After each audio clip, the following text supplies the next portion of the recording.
Imagine waking up in Denmark to the news that a US president wanted to buy a part of your country. Not as a joke, but as an actual policy idea. In 2019, Donald Trump floated the notion of purchasing Greenland, an autonomous Danish territory, calling it essentially a large real estate deal. Danes and Greenlanders reacted with bafflement and indignation. Prime Minister Mette Frederiksen dismissed the idea as absurd, emphasizing that Greenland is not for sale. Greenland is not Danish. Greenland belongs to Greenland. At the time, it felt like a bizarre episode, a curious blip in the news cycle that many laughed off. I certainly did. How could anyone treat the world's largest island, home to 57,000 people, as if it were just another property listing on the market? Yet that ridiculous proposal turned into a serious geopolitical controversy. Trump canceled a state visit to Denmark in a huff over the rebuff, and what seemed like a farcical idea revealed undercurrents of real strategic significance. Now, years later, the issue hasn't disappeared. As of early 2026, Trump's interest in Greenland is not only alive, it's louder. In fact, since launching his return to the presidency, Trump has escalated his rhetoric about bringing Greenland under US control, arguing that the island's strategic location and resources make it vital to American security. He insists that, if we don't do it, Russia or China will. What once felt like a late-night comedy sketch has evolved into a revealing case study of power, alliances, and the future of the Arctic. So why on earth does Trump, then and now, want Greenland? What does this strange saga tell us about US foreign policy, especially the kind of policy that might emerge in a fractured post-NATO world? And how should Europe, particularly Denmark and the EU, respond to the pressure without betraying their democratic values and commitment to peace? In this video, I'll walk you through the strategic, psychological, and political dimensions of the Greenland Gambit. It's a story that's part risk game, part reality show, and it has big implications for the Arctic and beyond. Why does Trump want Greenland? To understand the fixation on Greenland, we need to hold more than one thought in our heads at the same time. There isn't a single reason. There are several, overlapping and even contradictory. Let's break down the motivations driving Trump's Greenland ambition. Strategic military footprint. First and foremost, Greenland is a strategic jewel in the Arctic. Its geography is crucial for military defense. Sitting between North America and Europe, Greenland anchors the northern end of the Greenland-Iceland-UK (GIUK) gap, a choke point through which Russian submarines must pass to reach the Atlantic. The US already operates the Pacific Thule Air Base in northwestern Greenland, the US's northernmost base, which hosts early warning radar that guards against intercontinental ballistic missiles from Russia. In recent years, as great power tensions have heated up alongside global temperatures, the Arctic's importance has only grown. Russian militarization of the high north has accelerated, with Moscow building new icebreakers and deploying missile-armed submarines under the polar ice. China, too, has declared itself a near-Arctic state, sending icebreakers and eyeing new shipping routes as the ice melts. From Washington's perspective, controlling Greenland outright could secure a dominant position in this emerging Arctic contest. It would allow the US to deploy forces freely, install missile defenses and sensors, and deny rivals, Russia or China, any foothold in the area. In Trump's words, anything less than American ownership of Greenland is unacceptable for protecting US security interests. This strategic logic isn't entirely new. US officials as far back as 1946, under President Truman, offered to buy Greenland, but Trump has revived it with unusual zeal. Natural resources and economic potential. Then there's what lies beneath Greenland's ice.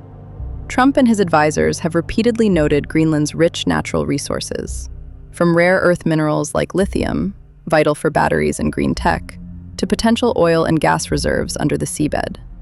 As climate change thaws the Arctic, these resources are becoming more accessible, sparking a 21st century resource rush.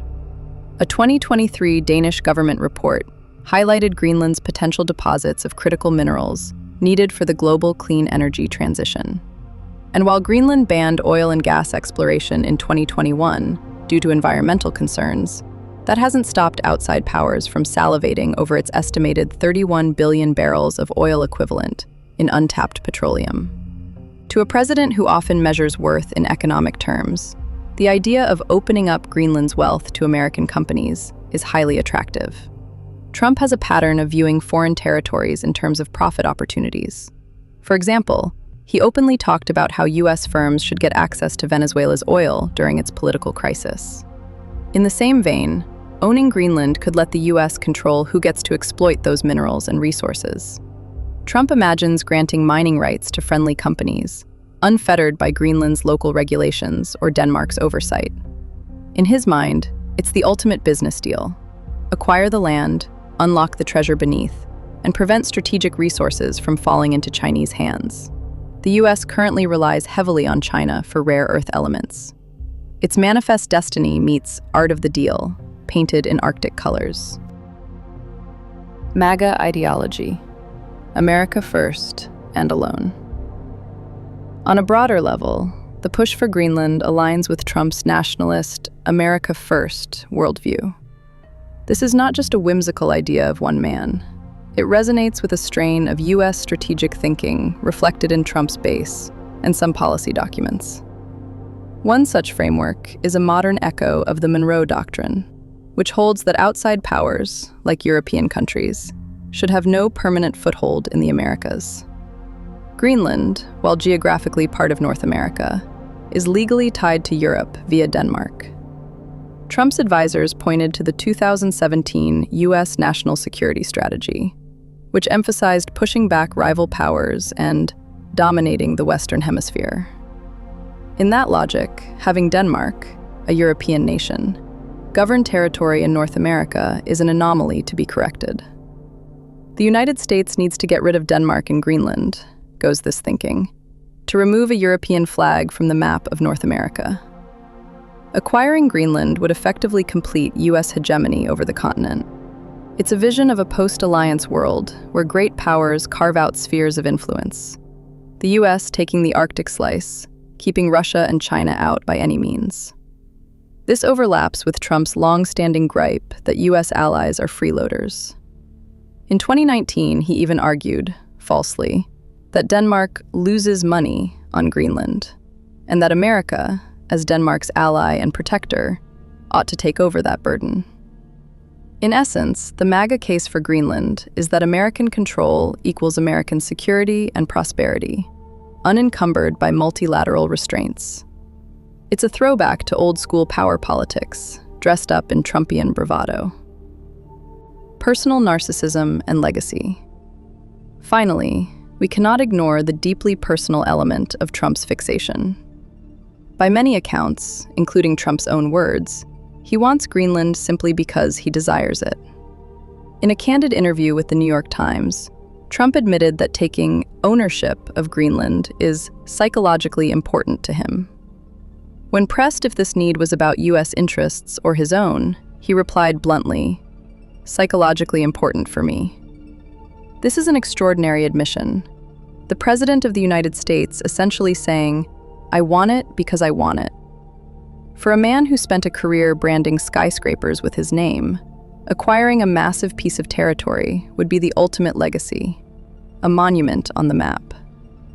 Trump has even joked, perhaps half seriously, about plastering a gold-lettered "Trump Greenland" sign somewhere on the island. At one point in 2019, he tweeted a meme of a shiny Trump tower towering over a tiny Greenland village, quipping, "I promise not to do this to Greenland," even as he very much wanted to do something to Greenland. Observers have noted that Trump's narcissistic style splits the world into two camps, those he idolizes and those he belittles. Unfortunately, many European allies, like Denmark, fall into the latter camp. To Trump, they are weak nobodies that should bend to his will. Pushing them around and forcing them to concede Greenland would feed his image as a tough, dominant dealmaker. It's the psychological gratification of saying, "I, Donald Trump, got what no one else could." This helps explain why no offer short of full ownership satisfies him. Danish officials have offered expanded military access, economic partnerships, even co-investment in Greenland, all of which Trump flat out rejected.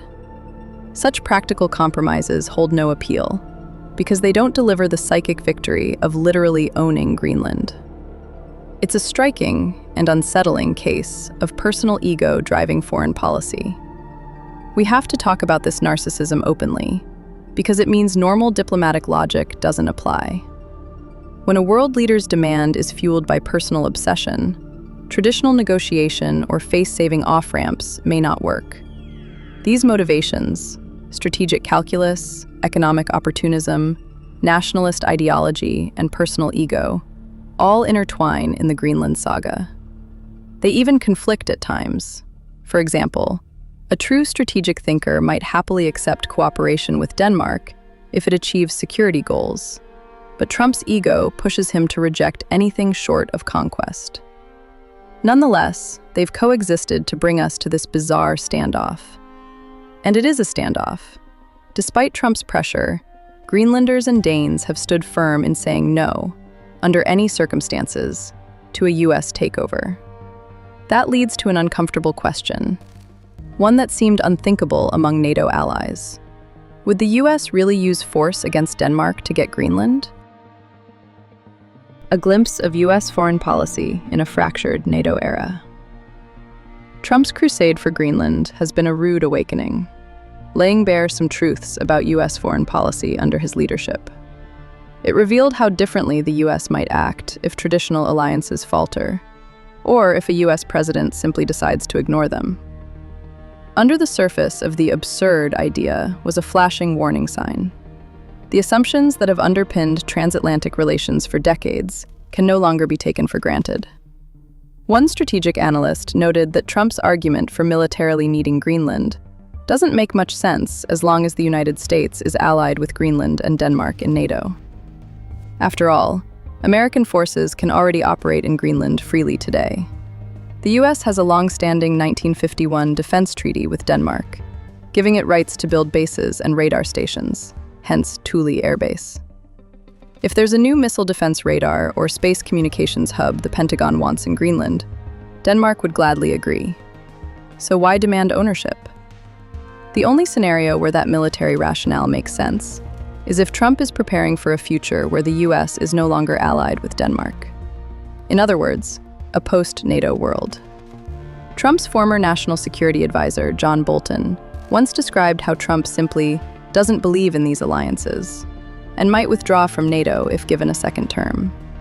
Indeed, during Trump's first term, European leaders already felt the cracks. He repeatedly bashed NATO as obsolete, mused about ignoring Article 5, the Mutual Defense Pact, and even in 2018 privately spoke of withdrawing the U.S. from NATO. European officials were alarmed that, had Trump won re-election in 2020, NATO might not survive the next 4 years. Now, in 2025/26, with Trump back, at least in this scenario, those fears are being tested in real time. From Washington's recent actions, we see a U.S. foreign policy that is more unilateral and transactional than at any time in living memory. The Greenland episode underscores a mindset of America's interests first, alliances be damned. For example, the White House has refused to rule out using military force to seize Greenland, despite it being territory of a NATO ally. Trump himself said he wants to accomplish the takeover, one way or the other, leaving all options on the table. Such a statement is startling, essentially threatening war against a country that has fought alongside the U.S. in places like Iraq and Afghanistan. As one U.S. senator bluntly put it, if America attacked and occupied Greenland, it would be the end of NATO. Indeed, NATO's core Article 5 declares that an attack on one member is an attack on all. For the U.S. to violate that by attacking Denmark would unravel the alliance's very foundation. Suddenly, the unthinkable, NATO fracturing, becomes plausible. And even the talk of it has consequences. European allies are now quietly gaming out scenarios for a NATO without the US, or a Europe that must fend for itself. Another revelation from this saga is how American power politics looks from the outside. European leaders have been stunned at the raw, almost 19th century style power play from Washington. Might makes right. Territory is fair game if you're strong enough to take it. Early on, Europe's reflex was to respond with legalisms. You can't do this. It's illegal. It violates international law. But officials have come to realize that legal infeasibility doesn't automatically equal safety. As a dispatch from the Atlantic Council noted, legality alone does not create security. And if Europe's response to US power moves is just declaring what is not allowed, it might find its voice carries little weight in this new era. The US under Trump has sent a clear message. We will act where we think we can get away with it. We saw that with a more aggressive stance in places like Venezuela, where Trump once mused about military intervention to oust the regime. And we see it with Greenland. The lesson for US foreign policy observers is that the country might pursue outright territorial expansion or coercion if alliances crumble, or if a president's will goes unchecked. This is a dramatic break from the past 70 years, during which the US generally strengthened alliances and upheld a world order where borders weren't supposed to change by force, especially not by the US itself. It's telling, and ironic, that Trump's push comes just as Russia has been condemned worldwide for territorial aggression in Ukraine. Trump's America seems ready to jettison the moral high ground and adopt a might is right approach, not unlike the rivals it criticizes. At the same time, not everyone in the US establishment shares Trump's stance, and that provides a sliver of hope that traditional foreign policy could act as a restraint. In late 2025, bipartisan criticism in Congress began to mount against Trump's Greenland obsession, with lawmakers warning that coercing Denmark or undermining NATO is unacceptable. There are indications that parts of the Pentagon and intelligence community also view the idea of antagonizing a close ally as a strategic blunder of the highest order. They argue the US can secure its Arctic interests by working with Denmark and Greenland.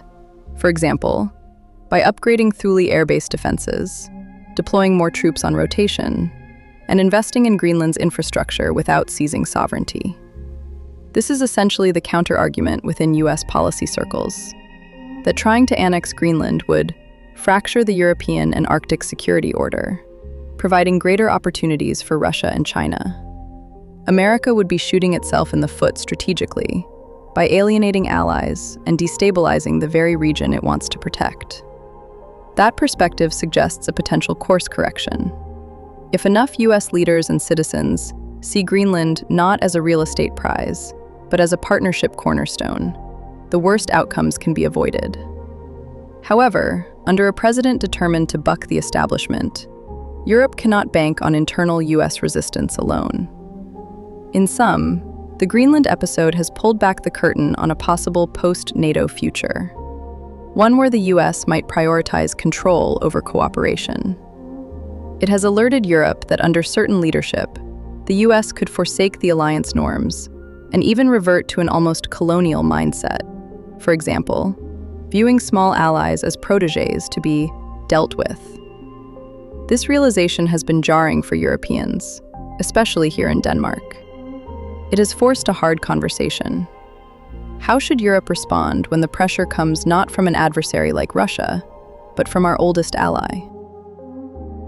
Europe's response: standing up for Greenland and themselves. When Trump's Greenland gambit first hit the headlines, Europe's initial response was mostly disbelief and diplomatic protest. Denmark made its stance clear: not for sale. European Union officials quietly backed Denmark's sovereignty, and there was a sense of, surely this will blow over. After all, how do you seriously answer a proposition so outlandish? The playbook was to avoid escalation, respond with a firm no, but without provoking a bigger crisis. And indeed, back in 2019, aside from some bruised egos and a canceled Trump visit, the situation subsided. However, as Trump's interest persisted and then resurged in his new presidency, Europeans realized they needed a more proactive strategy. If Trump thrives on testing limits, the transatlantic partnership had to draw some red lines of its own. By early 2026, we've seen a noticeable shift. European countries are acting with greater unity and resolve to circle the wagons around Greenland. In a rare show of collective will, multiple NATO allies have started deploying troops to Greenland for joint exercises and patrols, signaling that Europe is prepared to defend this remote territory as if it were their own backyard. In September 2025, for instance, Danish forces hosted German, French, Swedish, and Norwegian troops in Greenland for military drills, some of them in the frigid tundra of Kangerlussuaq. These exercises, unprecedented in scope, were a message to Washington as much as to Moscow. Greenland is not an undefended vacuum, and any unilateral move there would meet coordinated Western resistance. Diplomatically, European leaders also closed ranks. On January 6, 2026, they issued a rare joint statement reaffirming that Greenland's status can only be determined by its people and the Kingdom of Denmark, and warning against any attempts at coercion.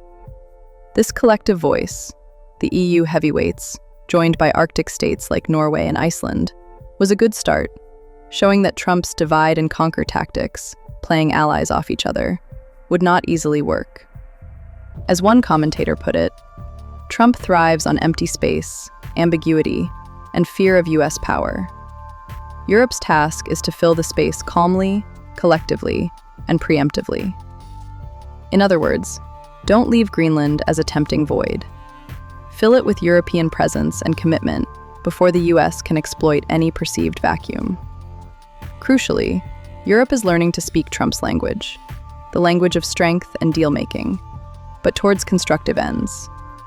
Rather than just pleading, "Please don't do this," European policymakers are working to raise the costs and reduce the temptations of any Greenland takeover.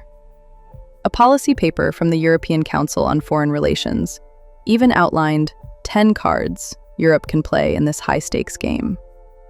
Building an explicit European Arctic coalition, essentially an alliance within the alliance, including the Nordic countries, Canada, which is also alarmed by talk of US annexations, and key EU states to coordinate Arctic strategy. Europeanizing the security presence in Greenland, meaning more joint deployments and perhaps even an EU security mission, so it's not just Denmark versus US, but Europe collectively present on the island. Flooding Greenland with European investment and development aid to strengthen Greenland's economy and infrastructure in a way that aligns it closer to Europe and lessens the appeal of any US economic promises. Pre-committing to sanctions or punitive measures against any companies or individuals who partake in an illegal annexation. Essentially warning US business interests that they'd be cut off from Europe if they went along with a grab. Engaging directly with American society, not just the administration, to explain Europe's case, for example, talking to US Congress members, media, and the many Americans who value NATO. The common thread in these steps is deterrence through unity and action. It's about signaling to the Trump administration, you will not find an easy win here. You will face pushback on multiple fronts, enough to make this not worth the trouble. Already, there are signs this strategy has impact. Trump faces bipartisan pushback at home for his Greenland plans, and some in his circle worry about overplaying his hand before the 2026 midterm elections. Europe can't directly control US politics, but by being firm, it strengthens the arguments of those Americans who say, "This is crazy. We're picking a fight with our friends and helping our enemies." At the same time, Europe must wrestle with the root of the issue. The Arctic can't remain in oversight. The truth is, for many years, Greenland was a strategic blind spot for Europe. We enjoyed the luxury of peace, assuming that since Greenland is part of the Kingdom of Denmark, it was automatically secure. We forgot that territory which is lightly governed or weakly defended can invite pressure, regardless of legal status. Now Europe is waking up. Denmark itself has acknowledged serious challenges regarding security and defense in the Arctic and North Atlantic, and is investing accordingly. The Danish government struck a broad political agreement in 2025 to pour roughly 14 billion Danish kroner, over $2 billion, into new Arctic patrol ships, surveillance drones, and satellite capacity to better monitor Greenland's vast airspace and waters. They've done so in consultation with Greenland's own local government and with allies. The message is clear. Greenland is not a forgotten colony. It's a front line of Western defense. Another significant development is that European security thinking is evolving to treat an attack on Greenland with the same gravity as an attack on continental Europe. In fact, defense analysts talk about ensuring Greenland is unassailable, meaning any aggression there would be militarily and politically untenable. This could involve stationing a permanent international force in Greenland, or dramatically ramping up NATO's Arctic capabilities. While that might have sounded far-fetched a few years ago, consider that Finland and Sweden have now, by 2026, joined NATO, bringing all Nordic Arctic territories under the alliance umbrella. NATO's northern flank is stronger with these additions, and there's even discussion of a specialized Arctic brigade or task force. Europe is also leveraging technology, launching satellites to improve communications in the Arctic, deploying more Coast Guard ships, and integrating Greenland into a wider Arctic surveillance network. Importantly, Europe's response is not just about military maneuvers. It's also about reasserting core values. One of those is self-determination. Denmark's leaders, while adamant about not selling Greenland, also consistently uphold that Greenland's future is for Greenlanders to decide. Here in Denmark, we understand that we are essentially trustees of Greenland until such time as Greenlanders choose full independence. In 2025, Greenland's government even produced its first draft constitution for a future independent Greenland, and their recent elections showed continued desire for more autonomy, though with debate on the timeline. Europe supports these aspirations in a responsible way, through economic partnerships, educational opportunities, and infrastructure investments that prepare Greenland for eventual self-rule, without leaving it vulnerable to predatory powers. The EU, for example, has programs specifically aimed at boosting Greenland's capacity in areas like sustainable mining, fishing, and tourism, so that if/when Greenland goes fully independent, it can thrive on its own terms. By investing in Greenland's local prosperity and governance, Europe reduces the appeal of any quick fixes or deals that Trump might dangle. There's also a subtle but important psychological aspect to Europe's approach: learning how to handle a leader like Trump. European diplomats have recalled how, in Trump's first term, many tried flattery or playing nice, inviting him to fancy state dinners, praising his leadership, hoping this would keep him committed to NATO and international norms. In hindsight, that strategy was a resounding failure, as one EU official admitted. Flattery only confirmed Trump's contempt, reinforcing his view that Europe is weak. Now the consensus is that, if we play tough, he will respect us. This echoes a bit of playground logic, but with someone like Trump, it may hold. Bullies don't back down when you appease them. They back down when you stand up to them. Interestingly, a commentary noted that Trump does respond to strength, clarity, and facts on the ground, even if lectures on law don't sway him. So Europe is trying to create facts on the ground in Greenland, through presence and unity, that channel Trump's focus away from conquest and into cooperation. If he sees Greenland is firmly defended and integrated with Europe, perhaps even Trump would conclude that working with Denmark, for instance, jointly upgrading defenses against Russia, is a more successful move than a doomed attempt to seize the island. Before we get too optimistic, let's acknowledge that this is an ongoing, delicate situation. Europe's newfound backbone will likely be tested further. We see troubling signs, like Russia's foreign minister suddenly opining that Greenland is not a natural part of Denmark, while coyly claiming Russia has no designs on it. Statements like that are probably meant to stir division, implying maybe Greenland could be up for grabs. There's also concern that Trump's rhetoric could inflame Greenlandic internal politics. If he waves promises of massive investments, or even hints at supporting Greenlandic independence in exchange for US alignment, it could sow discord between Copenhagen and Nuuk, Greenland's capital. Europe must be ready to address such wedge tactics, by truly listening to Greenlanders' needs and perhaps accelerating some offers of greater autonomy or economic aid under the Danish realm. In fact, one could argue that Trump did Europe a backhanded favor. His pressure forced Denmark to finally pay more attention to Greenland's long-standing grievances, like feeling overlooked by distant Copenhagen. The result is, Denmark and the EU are now engaging with Greenland more respectfully as a partner, not just a far-off territory. Finding hope beyond the hype. It's easy to view this Greenland saga and feel a knot of anxiety. The idea of a US president coveting territory from an ally, the specter of NATO's collapse, talk of war in the Arctic. These are developments few of us imagined in our lifetimes. As a Dane and a European, I won't lie, it's been unsettling and at times infuriating. However, as we conclude, I want to leave you with a more hopeful, empowering takeaway. First, this situation has prompted a much-needed wake-up call and response. Democratic nations are often at their best when forced to confront a challenge head-on. In this case, the challenge is not just Trump or Greenland. It's the larger need for Europe to step up as a guardian of the international order we believe in. One of rule of law, mutual respect, and cooperation. And step up we have. The growing European unity over Greenland shows that our alliance is not so easily broken. Far from splitting apart in fear, NATO and EU partners have in many ways become more cohesive. We saw it in the strong stance on Russia's war in Ukraine, and we see it now in the coordinated stance on the Arctic. This resolve sends a message beyond just the Greenland issue, that Western democracies can band together to resist unilateral aggression, whether it comes from a Moscow or, awkwardly, from a Washington.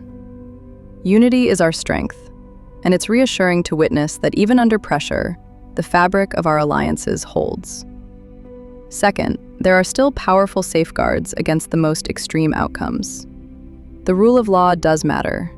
Greenland's legal status protects it, and international law is still a restraining force.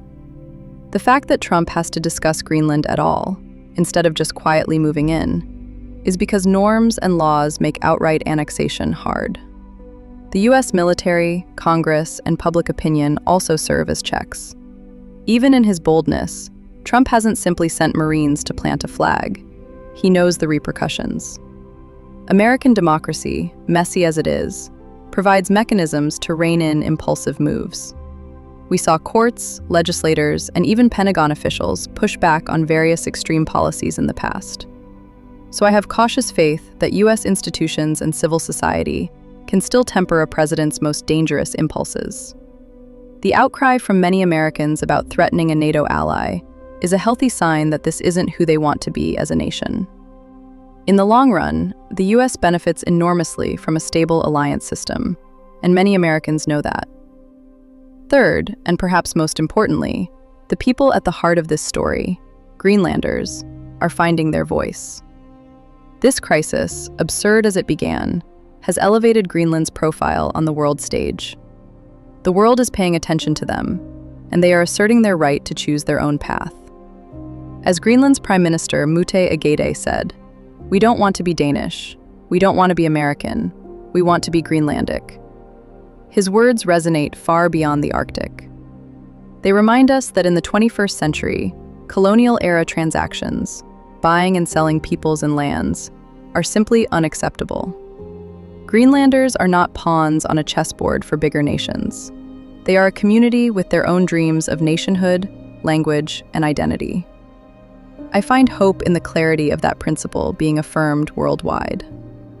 In a way, Trump's brazen approach forced everyone to restate a fundamental value: the right of people to self-determination. And hearing leaders from Copenhagen to Brussels to Washington, outside the White House, echo that principle gives me hope that it will ultimately prevail. What comes next? Perhaps cooler heads will find a pragmatic solution. It could involve the US, Denmark, Greenland, and other allies sitting down to bolster Arctic security together, without changing flags on the map. Maybe an arrangement to expand the American presence within Greenland, new radar installations or ports, could satisfy strategic needs while respecting sovereignty. In fact, some experts suggest updating the 1951 US-Denmark Defense Agreement to give Washington more flexibility to operate in Greenland jointly with Danish consent. That way, the US gets more capability to monitor Russia and China in the Arctic, and Greenland's people remain in charge of their land. In an ideal world, this conflict could even spur a positive outcome, a more robust, equitable partnership in the Arctic, where the US and Europe work hand in hand to secure the region, empower local communities, and keep out malign influences. That's not so far-fetched. It's basically how allies are supposed to handle things. As a Danish person who cares deeply about democracy, equal rights, free speech, and our environment, I see Greenland's fate as intertwined with those values. It's a pristine land on the front lines of climate change, so any development there must be done responsibly, with respect for the environment and indigenous rights. The silver lining is that now everyone sees how strategic and precious Greenland is. It's no longer a blind spot. That means more attention, more resources, and yes, more vigilance will be directed to Greenland's well-being. If we harness that attention right, it can benefit Greenlanders and the world, ensuring that this unique Arctic ecosystem and society are protected rather than exploited. In closing, the Greenland saga started as a stupid crisis, to borrow a phrase, but it has become a catalyst for serious reflection. It's making us ask, what do we stand for? How do we handle a friend-turned-bully? How do we protect the principles that keep our world from sliding back into might makes right?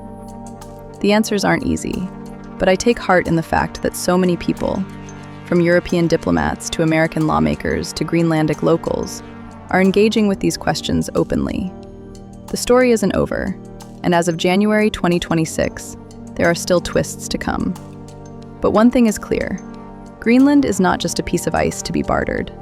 It's a test of our diplomacy, our unity, and our commitment to a world where even the most powerful must respect the rights of others. And on that test, I believe we can prevail. Let's hope that a few years from now, we'll look back at this chapter, not as the start of a new Cold War in the Arctic, but as the moment we rediscovered the importance of standing together for what's right. That would be a legacy worth striving for, one far greater than any real estate deal.